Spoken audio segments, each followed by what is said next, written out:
Happiness, that eluding something, is the quality of your being. It is not the quality of what you are doing, it is the quality of what your being is. You are very clear, of course, in your mind. Nothing is worthwhile in this world if you are not happy, if there is no joy inside yourself. Not knowing how this joy arises, where from can we expect happiness? We run hither and thither in all the 10 directions of the world, doing anything and everything, under the impression that these activities connected with several things in the world are in some way related to the process of enhancing your happiness within. If all your efforts in any direction have brought nothing to enhance the degree of your joy inside, you must be very circumspect and careful to note what is wrong with anything that you have been doing. A distressed, trouble-torn, emotionally depressed, dry feeling of one's individuality cannot be regarded as any indication of worthwhile success in life. You can look at the thermometer of your life every day and see the degree of joy that it shows in your performances. Does it rise at least by a little bit? How would you read the thermometer? The examination of one's own feelings every day. The rush of impulse towards external activity may prevent you from inwardizing your consciousness and engage you in a lifelong pursuit of various types of activities, not giving you 1 minute of time to find out what is happening to you inside. You want so many things to take place in the world. Many things have to be done in this direction or other.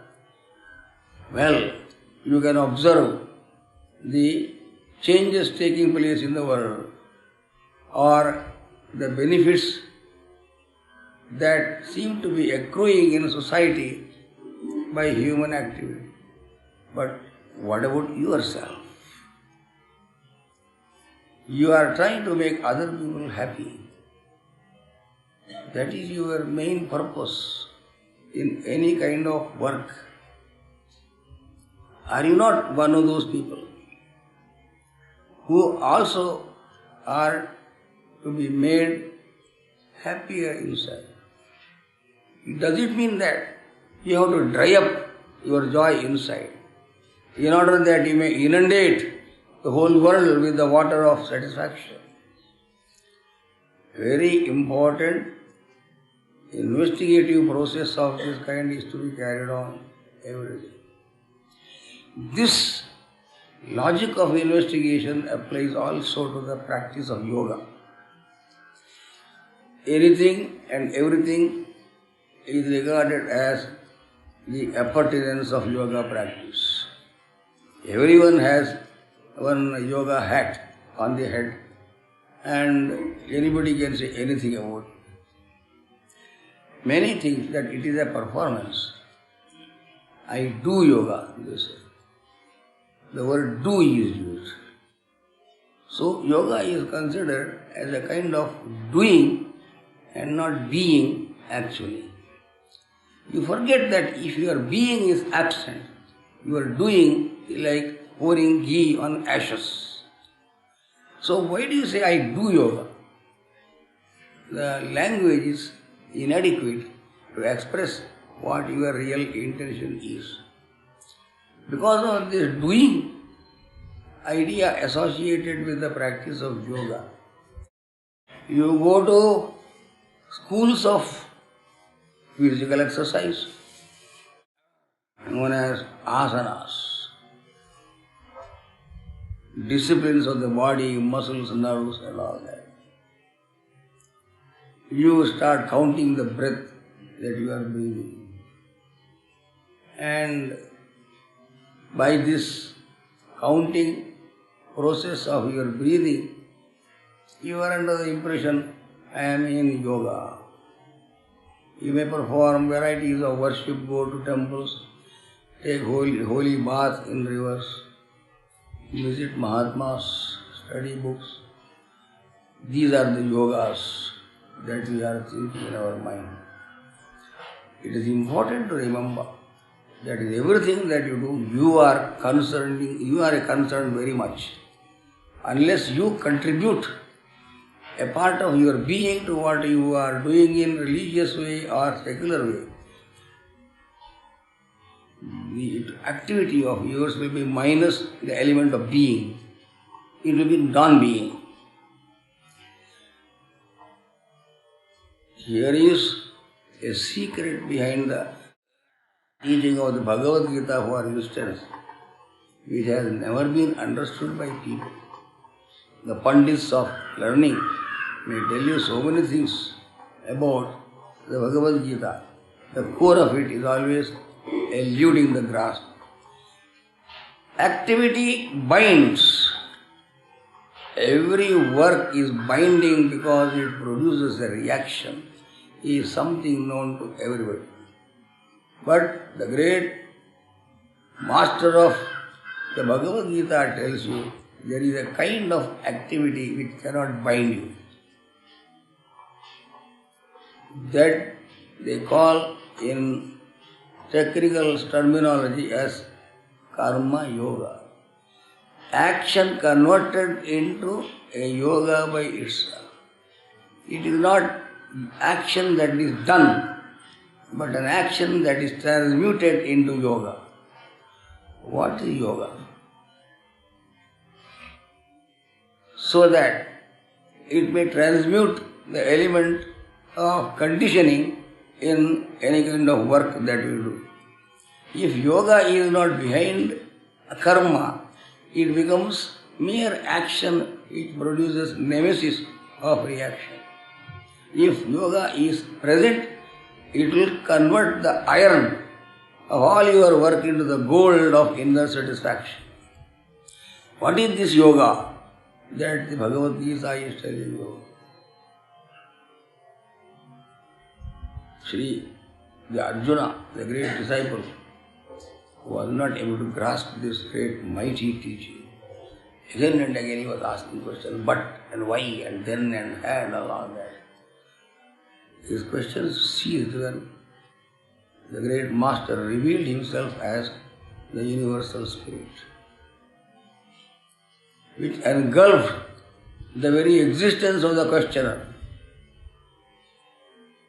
I am doing everything, and I have already done what is to be done.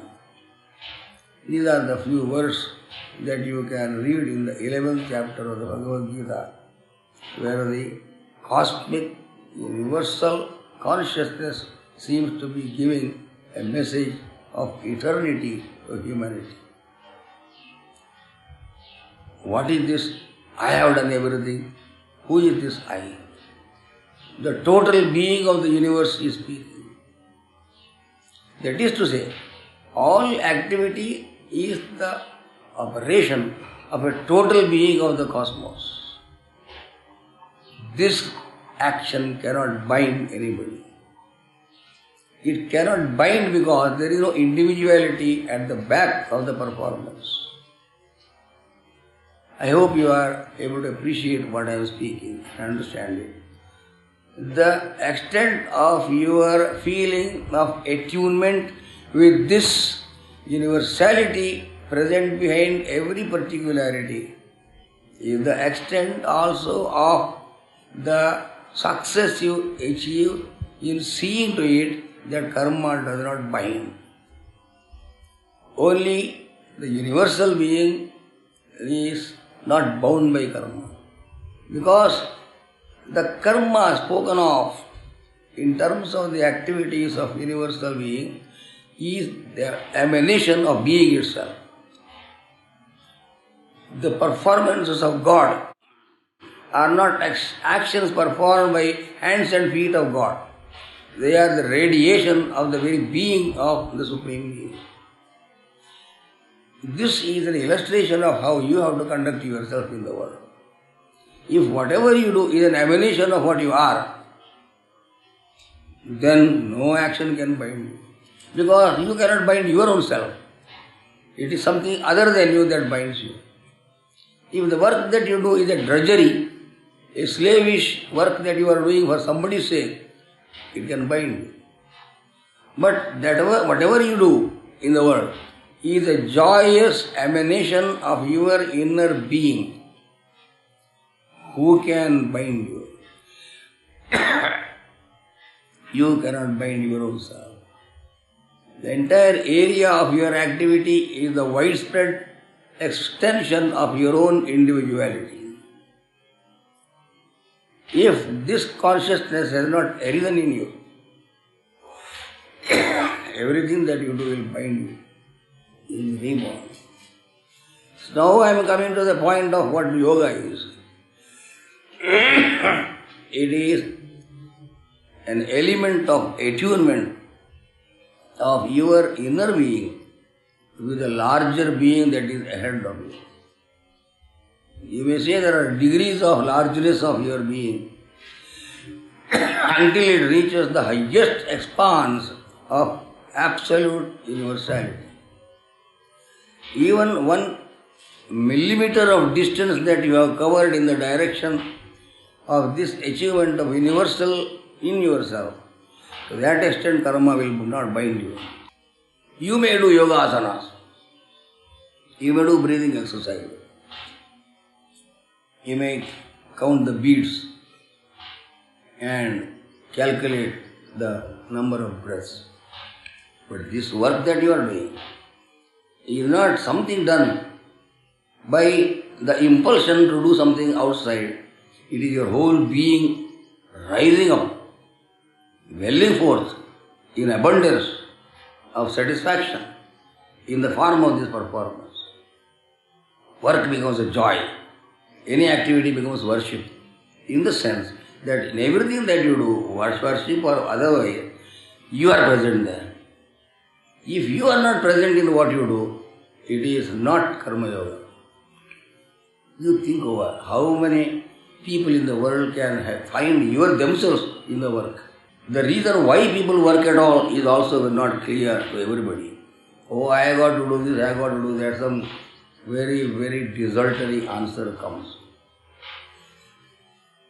All activity, office going, factory working, drudging, laboring, whatever it is an automatic impulse that is arising from within in order to expand yourself into the area of your action. You must listen to every sentence that I speak. Unless your self has not expanded itself to the area of your action, that work that you do outside is not your work. Therefore, it cannot bring you any fruit. It can only react like an electric shock that you receive if you touch a live wire. So, yoga, briefly to mention to you as an introduction, is a uniting of your being with the larger being. Whatever that larger being be, it is up to you to consider what it is. The larger being is not outside you like a shirt that you put on. When you put on a coat or a shirt, your being expands and you feel happier. Now I have become bigger. But it is outside you. The coat, the shirt and decoration is not a part of your being. So any kind of dress and makeup, whatever it is, cannot increase the quantum of your being. Because the being is what it is. It cannot be something that you foist upon yourself. If the activities of the world are only a shirt of one kind, by which you appear to be wonderful, that is minus the being that you have. This is the reason why there is futility finally hanging like a Damocles sword on everybody's head. You will get fed up with any kind of work. I am tired, disgusted, everything is useless. Tell people who have been working for 40, 50 years, I am exhausted. Work is not for me anymore. I will go to a soundless place of no disturbance. I will go to an ashrama. I will go to a holy tirtha and all that. This kind of going to ashrama will not benefit you because you are the same defective personality that is trying to enter the heaven of the ashrama. It is difficult to understand the inner core of the yoga practice. You will find very few people who will take so much interest in you that they will inject their own higher being into yourself. That kind of action of a guru is called initiation. Initiation is not some chant, do something. The guru enters into the mind of the disciple. The guru being a larger dimension of the spirit. If the guru is not larger than the disciple in the comprehension of spirituality inside, that initiation is futile. Guru does not speak so much as he feels the necessity to overwhelm the inner being of the disciple, and part of his being works through the disciple's mind. Now, all of this that I was speaking to you amounts to saying the being is the most important thing. If you have not changed internally after years of activity or writing thesis or professorial activity, you are the same dry bone and coming back to house exhausted. What all this? I am going, that's all. And yoga does not want you to be like that. A new education is all this. The whole and entire educational curriculum with which you are acquainted is a topsy-turvy activity going on, where you see the outside as inside and the inside as outside. It is like looking at the face of your own through a mirror and trying to decorate it and beautifying it and taking care of it, hugging it, worshipping it, thinking that you are there in the mirror. You are seeing yourself wrongly in the mirror of the world, and they are going outwardly to see where are you. Everywhere you find this mirror of space and time, where you are reflected, and you run here, there, I am here, and I will get joy. Catch it. This shadow I will catch. I become more. Because I am appearing to be everywhere because of the reflection of myself in everywhere, in all things. But you are only seeing the reflection only, like a dog barking in a hall where many mirrors are kept because it is seeing itself everywhere. Now, you may do yoga exercises. Mostly when you do the yoga exercise like asana, your physical body is trained very well. At that time, what are you thinking in your mind? The mind also has to do the asana. When you do Shirshasana and your body is upside down, topsy-turvy, you should not forget that the mind is also together with your body. You should not think in the same way as it was thinking when the head is up and leg is down. Actually, this topsy-turvy pose, psychologically speaking, is nothing but the transferring of externality into internality. The world outside enters into you and you enter into the apparently outside world. so that there is a rapprochement between what you think you are and what you see as the world.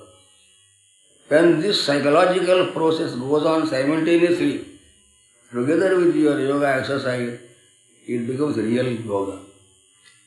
Even yoga asana is a yoga only. So is the case with anything, counting the breath or doing the breath or concentrating on any particular. When you concentrate on something, you feel that you are doing yoga. On what are you concentrating? You are concentrating on something which is not your being at all. You are concentrating on a non-being. Anything that is not your being is to be considered as non-being. And non-being cannot bring any satisfaction to your being. Unless the object of concentration is converted into your own being and you regard the so-called external object as a larger, widened part of your own being, the concentrated object will not bring you any satisfaction. The whole thing is simple. The external panorama of life, whatever be its nature, has to become part and parcel of your existence. Ultimately, God is called existence, Sat. He is not Kriya, but existence. Existence, which is conscious, and it is therefore happy. Satchidananda is the name of the Supreme Being. Is your existence, is conscious of its own happiness inside, or your existence as a physical, psychological individual feels that your happiness is located in a tree outside, or in a shop, or in some object outside. If your happiness is located elsewhere, how will it enter your heart?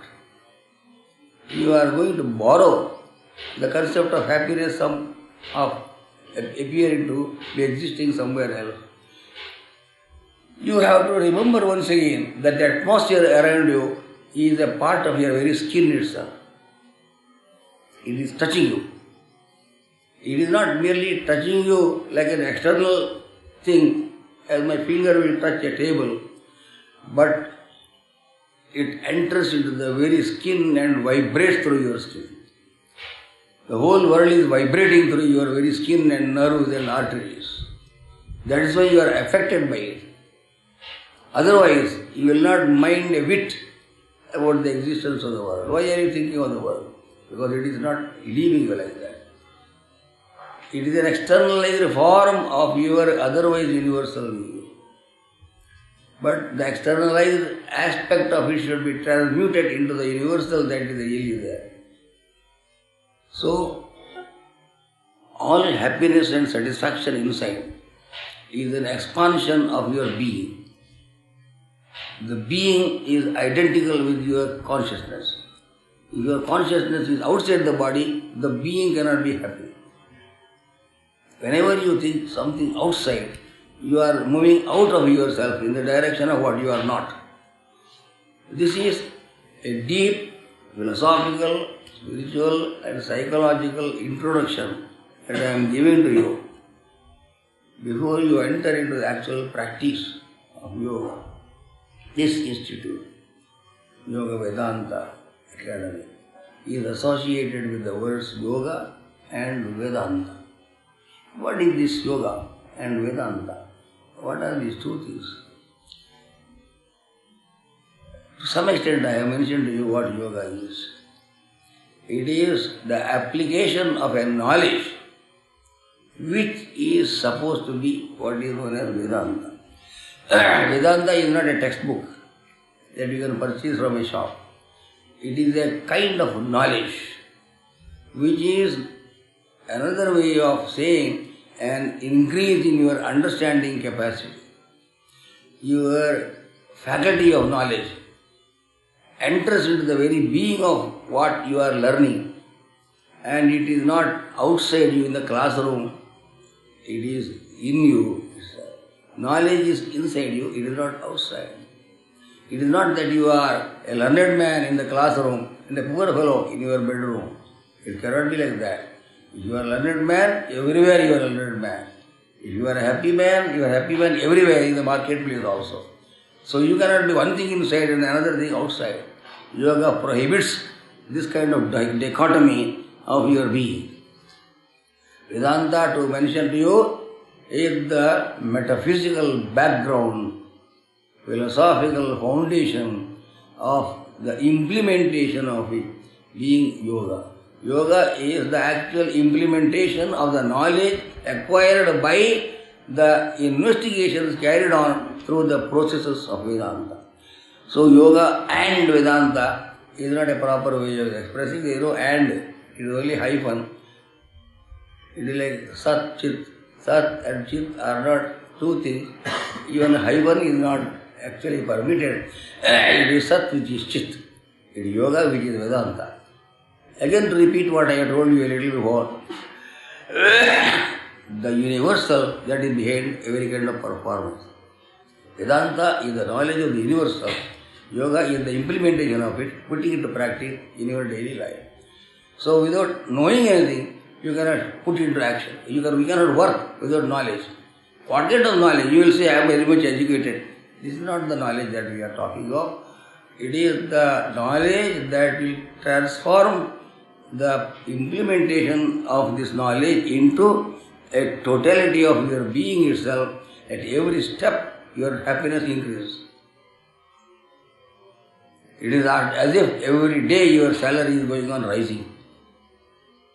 Today it is 100, tomorrow 230. Every day it is rising endlessly. Your joy appears to be rising comparatively and proportionately. This is not a salary that is coming from outside. It is arising from your own larger dimension.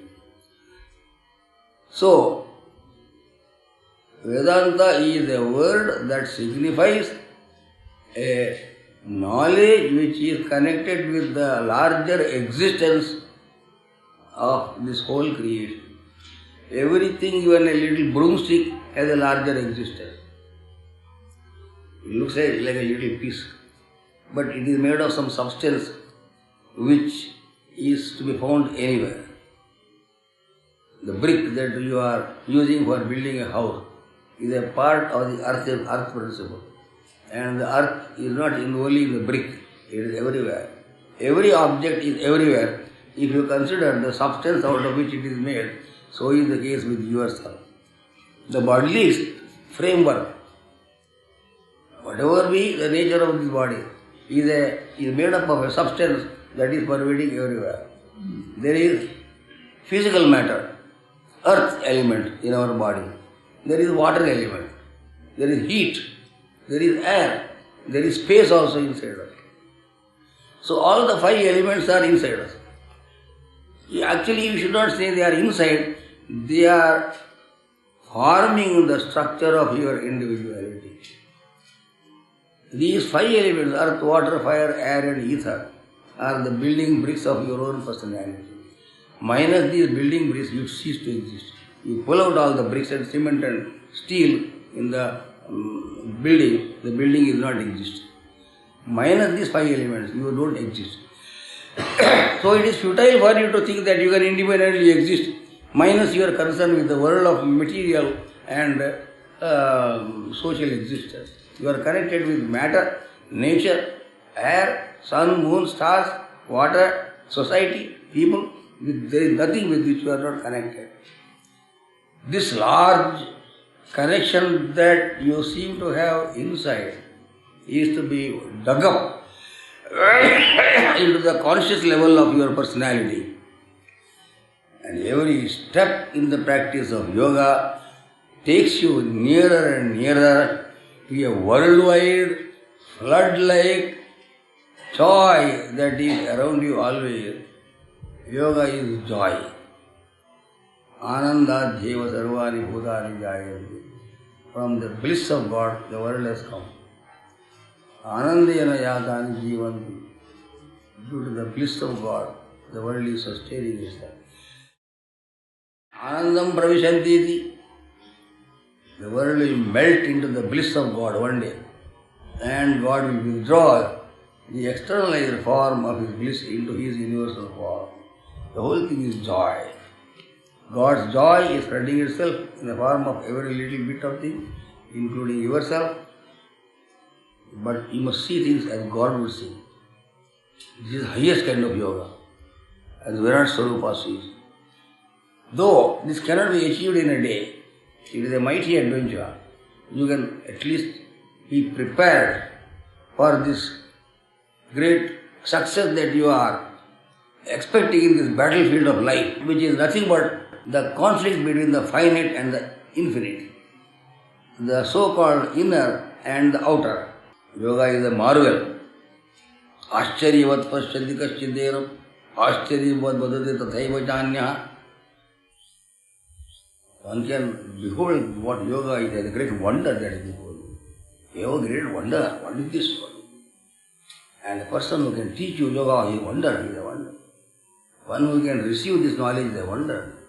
And the result that follows also is a wonder. The whole thing is a wonder everywhere. Majesty, divinity, rejoicing, abundance and perfection everywhere. The way in which you can keep all these ideas in your mind is the indication of a future blessedness for you. Hari Om Tat Sat.